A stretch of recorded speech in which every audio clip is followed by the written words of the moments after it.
¿Qué tal, queridos estudiantes? Bienvenidos a esta segunda clase de la asignatura Taller de Radio y Televisión. Lo primero que les recomiendo es que descarguen los materiales de presentación en PowerPoint que tenemos, la fotografía P1 y también la cámara que tiene que ver con P2, presentación 2. Bueno, también les recomiendo que con respecto a la clase anterior puedan estar mirando los materiales audiovisuales que tenemos distribuidos, que también son materiales audiovisuales complementarios que están en la parte de la página de la asignatura. Bueno, una vez que descargamos la presentación en PowerPoint, trabajamos con fotografía P1. Ahí tenemos el tema principal del día, que es la fotografía. Bueno, la fotografía tiene que ver con una evolución importante de la misma civilización del ser humano y la cultura material desde el punto de vista antropológico. Los temas principales que se trabajan a través de la pintura rupestre en particular, esa cultura de las cavernas, tiene que ver con las creencias de los seres humanos, por ejemplo, relacionada esta creencia a la cacería. Es la primera vez, como anticipé en la clase anterior, que el ser humano realiza representaciones que tienen cierta elasticidad, cierta dinámica y cierto movimiento. Más adelante, con la evolución de las civilizaciones, el dibujo o la escultura ya representan también situaciones de la vida cotidiana o de esas mismas creencias. Pasa con la civilización egipcia. En la pintura rupestre, como les mencioné, se observan trazos simples, pero que representan de alguna forma el movimiento y la misma presencia del ser humano en la vida diaria. La fotografía es el arte que expresa percepciones y sensaciones que tienen los seres humanos y que no son explicables de otro modo. Con el tiempo podemos ver que esa simple expresión a través de los dibujos se va consolidando, va evolucionando, y fundamentalmente de Grecia, cuyos temas giran en torno a el ser humano, la naturaleza y algunas creencias. Eso evoluciona y fundamentalmente en el Renacimiento es que tenemos la representación o las representaciones más importantes de la historia a nivel de civilización y a nivel de pintura. En el cuadro que tenemos de la Última Cena podemos ver el trabajo que realiza el pintor a través del respeto y del seguimiento de las líneas horizontales y verticales. Las líneas horizontales están trazadas principalmente en primer plano por la mesa. Por debajo de la mesa se pueden observar los pies de los discípulos y de Jesús. Se expone el contenido de lo que está sobre la mesa. Hay una ruptura de líneas ahí, pero se puede ver claramente que las líneas verticales se elevan hacia el cielo, hacia el techo del lugar, y también existen distintos planos. El primer plano, y con mucha luz se puede observar lo que sería el mantel de la mesa. En segundo plano estaría, pero de manera un poco imperceptible, lo que hay sobre la mesa. En tercer plano están los discípulos y Jesús. Y luego detrás, en el fondo, el último fondo que tiene, se ven los ventanales, y a través de los ventanales una especie de cerro, de serranía, de naturaleza. En los ventanales laterales hay mucha oscuridad y hay líneas horizontales que convergen hacia el fondo, un fondo superior oscuro. Es un trabajo bastante detallado, inclusive el techo se ve con ciertas líneas verticales y horizontales que convergen entre sí. Lo que mejor expuesto está allí tiene que ver con las primeras líneas horizontales que marcan el horizonte y que están en primeros planos. Se trabajó con claroscuros, es decir, con luces y sombras también, así como más adelante se va a trabajar en la fotografía. Podemos ver otras imágenes en las que se respeta de alguna forma las líneas horizontales para que esto pueda tener una realidad y una, digamos, simplicidad a la hora de interpretar a partir del ojo del ser humano, ¿verdad? Miguel Ángel Buonarroti también está representado en su obra a través de la escultura, que es una producción tridimensional, como vemos en la fotografía. Esta época del Renacimiento da lugar a la aparición de retratos importantes. El retrato representa un recurso importante para dar a conocer a las personas, a los grandes líderes políticos de la época. Por ejemplo, Luis XIV era conocido en todo el mundo prácticamente a través de un retrato pintado. Esta pintura o este recurso del retrato evoluciona a través de varios siglos, dando lugar también y utilizando el recurso que a través de una evolución permitió la aparición de la fotografía. La fotografía que funciona a partir de la interpretación de las luces y sombras y que se relacionan con un proceso químico que permite un revelado y da lugar en principio a imágenes en blanco y negro. Por supuesto que esto, al pasar el tiempo, utilizando otros químicos, otras emulsiones, se logra tener el color amarillo. También eso permite que incluyan algunas interpretaciones de la realidad con un poco más de vida. Mucho más adelante tendríamos la película de varios colores. Entonces, esos colores básicos que permiten la interpretación de los colores en general, los colores primarios, y las películas que dan lugar a la aparición del color a través de un proceso químico complejo. Por eso tenemos una fotografía ahí de retrato también, y del retrato moderno, por supuesto, en el que se puede observar la imagen de una conocida actriz.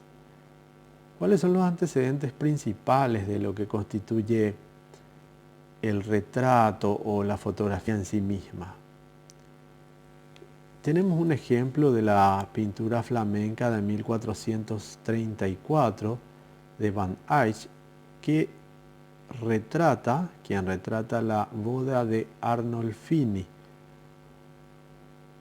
Ahí podemos observar varios detalles de composición también al mismo tiempo, de trabajo de líneas, de colores y otros elementos que vamos a seguir mencionando como aparece en el recuadro. Esta imagen está marcada en varias partes para representar los detalles. En el fondo vemos un espejo en el cual hay un motivo cristiano en varios círculos. En ese espejo se puede ver la proyección de la imagen como si fuera que es una fotografía, porque se puede ver la parte posterior, la espalda de quienes son pintados. Se puede observar que el espejo está en el centro de la imagen y específicamente en el fondo, en la pared. También otros detalles que se tienen en la parte izquierda, media, se puede ver un ventanal abierto y unas naranjas distribuidas. También otros detalles como los calzados que se utilizaban en esa época. También vemos una lámpara que utiliza velas en este caso. Y también en el fondo observamos la firma del pintor ya mencionado. Con el tiempo, específicamente en 1521, tenemos los primeros detalles que se vinculan a la cámara oscura. Eso podemos ver a través de las imágenes relacionadas a la Basílica de los Santos,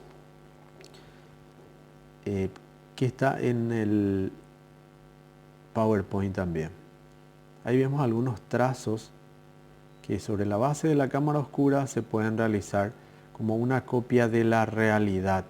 Esto se usaba en principio para hacer pinturas muy realistas. El diseño de la cámara oscura en el año 1550 se puede observar en la siguiente diapositiva y su funcionamiento en general.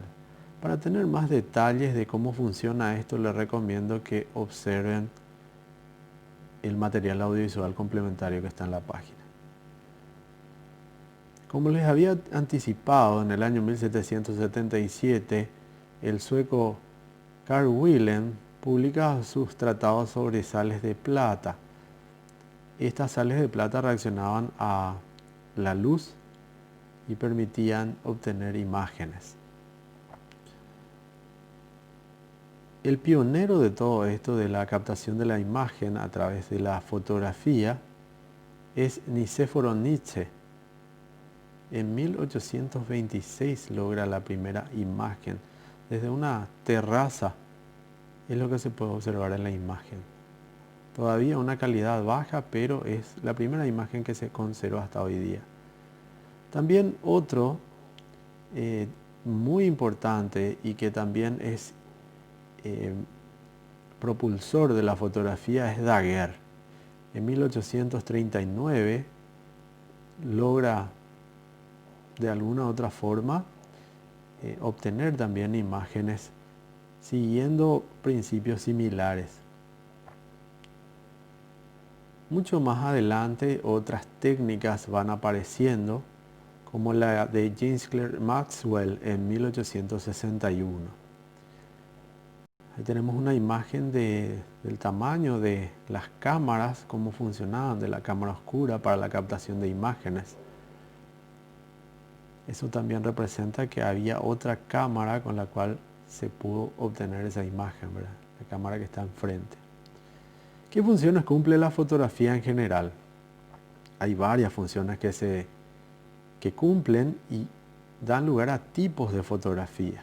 Les adelantaba acerca del retrato, los paisajes, instantáneas, desnudos, fotografía documental, comercial, macro, artísticas, arquitectónicas, deportivas, sociales, de glamour, entre otras. Fotografías en otros aspectos. Nos referimos al espectro de ondas electromagnéticas, por ejemplo. Definitivamente, la fotografía tiene que ver con la captación de la luz o descripción de la luz, como representa su concepto en sí mismo. Las ondas electromagnéticas tienen una carga que puede ser interpretada a través de las luces y sombras. También estas ondas electromagnéticas dan lugar a la electricidad, a las frecuencias de telefonía o de comunicación, a las radios, a los elementos infrarrojos, ultravioletas, rayos X, gamma, cósmicos. Inclusive generan efectos térmicos, frecuencias, ondas. También el microondas funciona de esta manera, entre otras cosas.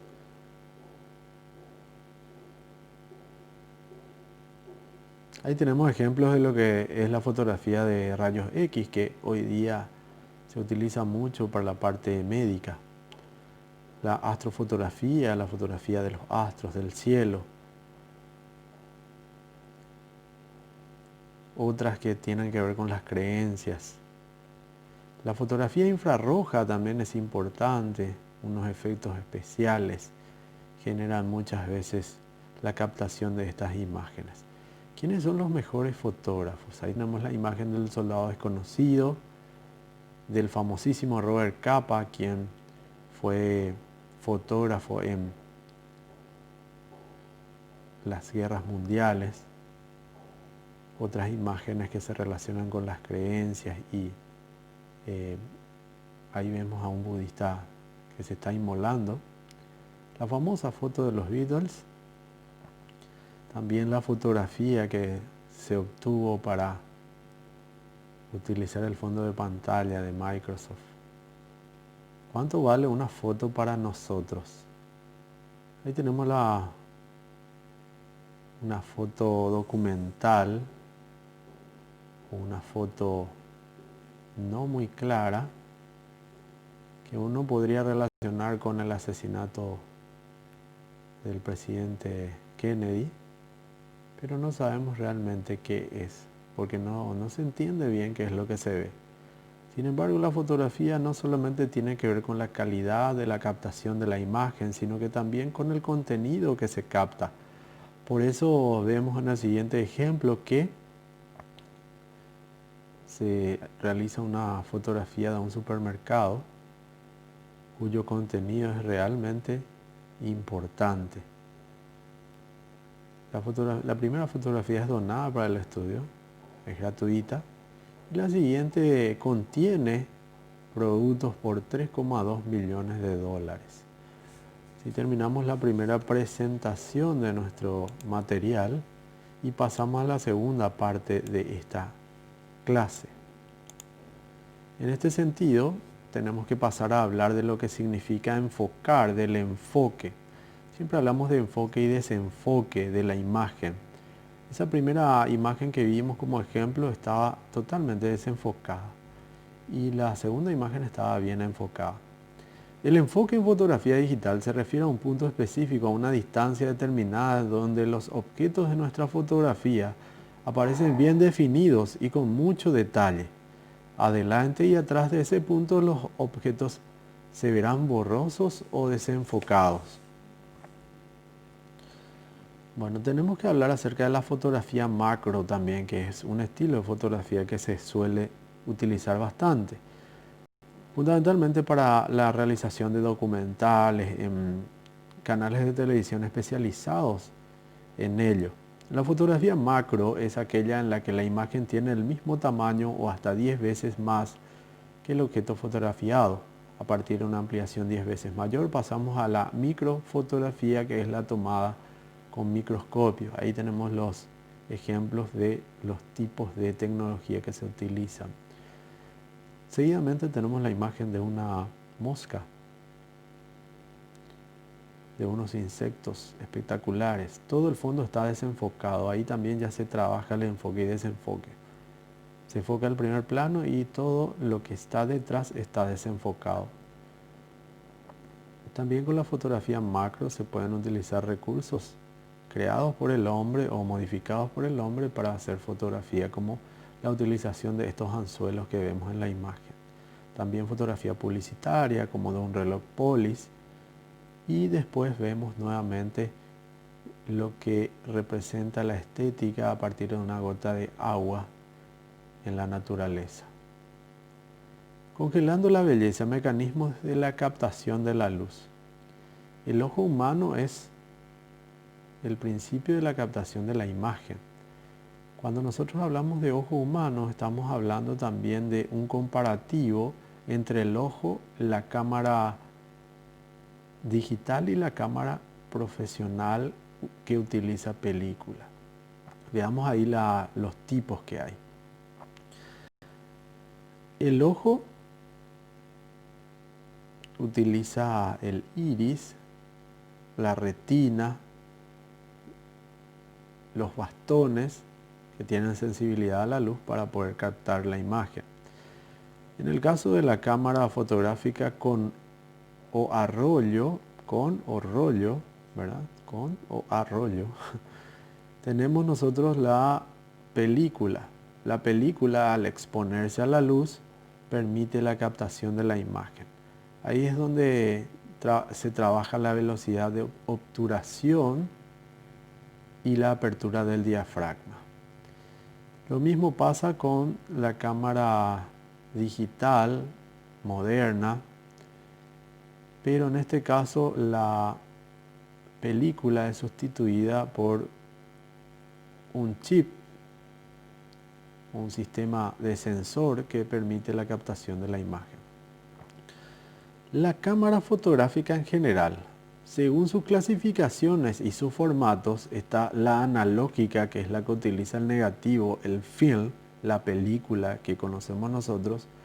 Normalmente son de formato de 35 milímetros y permitían la captación de 36 fotos. Estos negativos a través de film existen los normales, también existen películas para la nieve, para el día, para la noche, y varían en sí por la sensibilidad que tienen a la luz. Sin embargo, las digitales, las más modernas, las que hoy día se utilizan, tienen un sensor que contiene un chip a través del cual se puede interpretar la luz.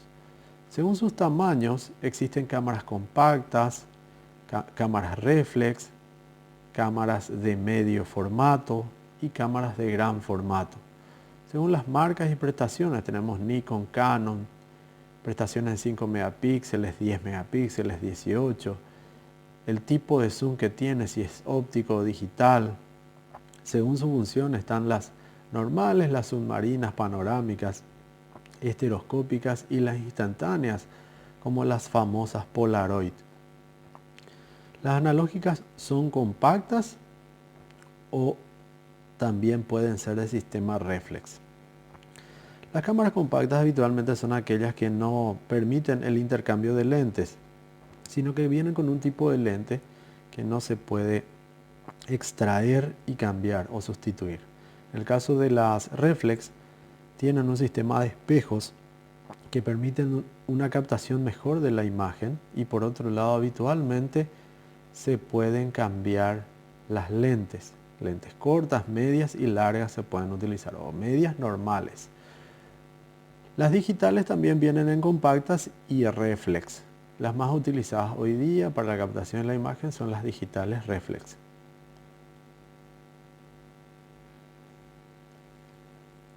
Ahí tenemos unos ejemplos de imágenes acerca de cámaras compactas y también de cámaras reflex. Pueden captar claramente acerca de lo que les estuve hablando.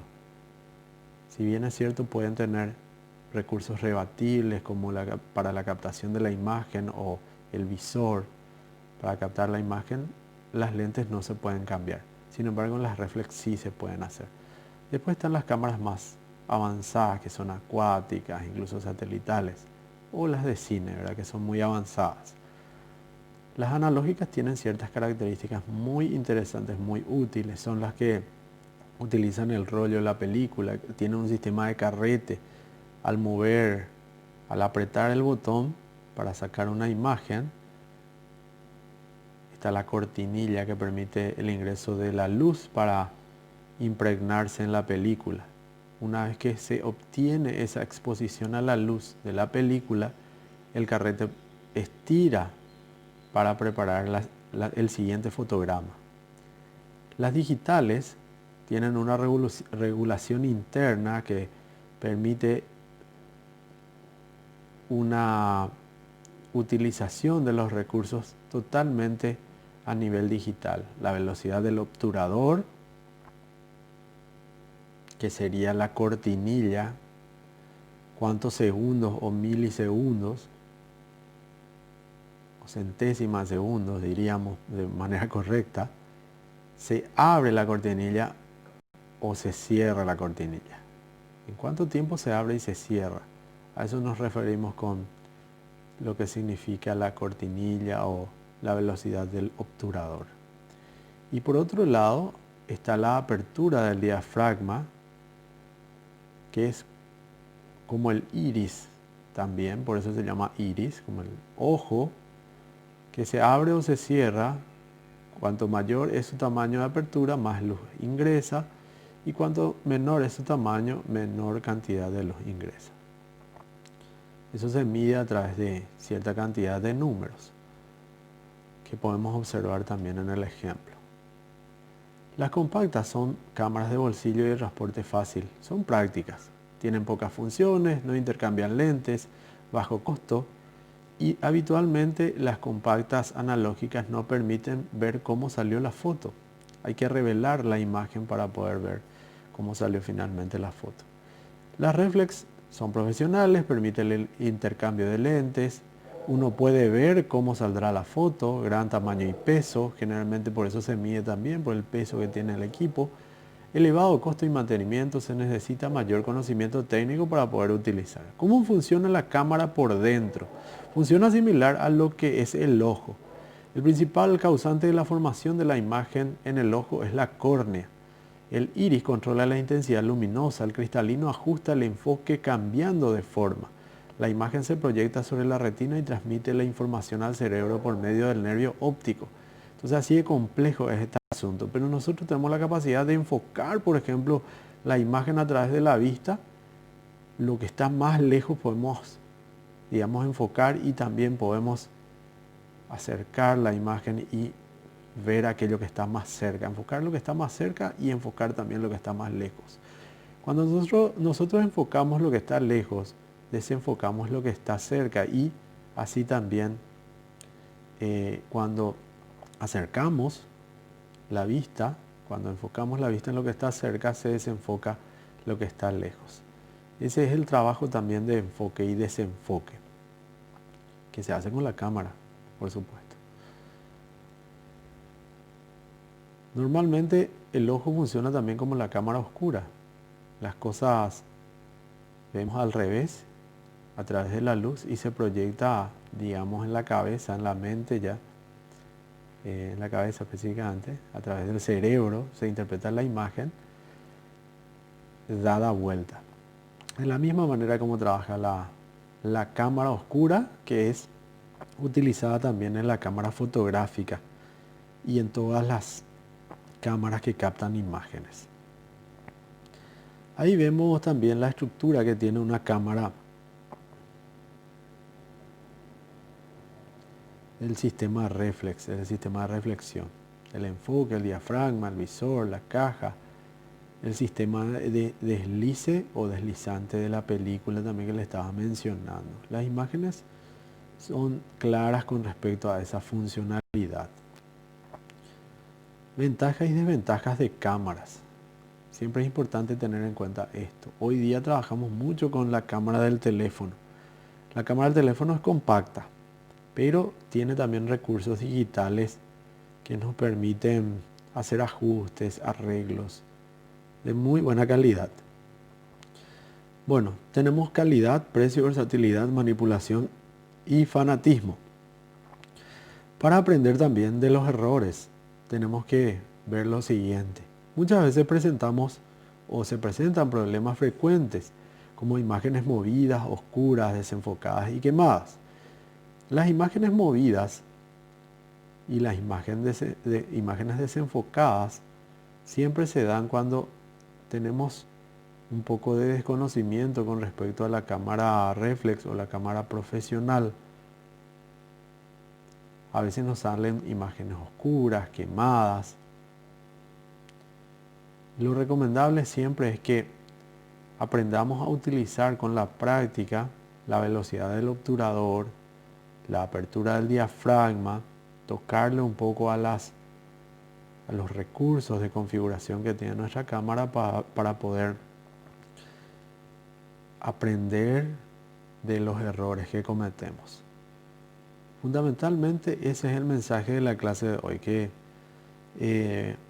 no desistamos, que siempre estemos atentos a practicar, que utilicemos el recurso que tenemos a disposición para poder obtener buenas fotografías, respetando esos criterios que les mencioné para poder tener una buena imagen. Siempre es fundamental en composición cuidar los primeros planos, los segundos, inclusive el fondo, para que nuestra imagen final, en este caso la fotografía fija, que va por fotograma, cuadro por cuadro, nos quede estéticamente bien realizada. Más adelante, ese cuidado que hacemos de la imagen estática nos va a permitir también captar imágenes en movimiento de alta calidad. Bueno, hasta acá llegamos a nuestra clase de hoy. Nos estaremos encontrando en la tercera clase de la asignatura. Que tengan éxito y hasta pronto.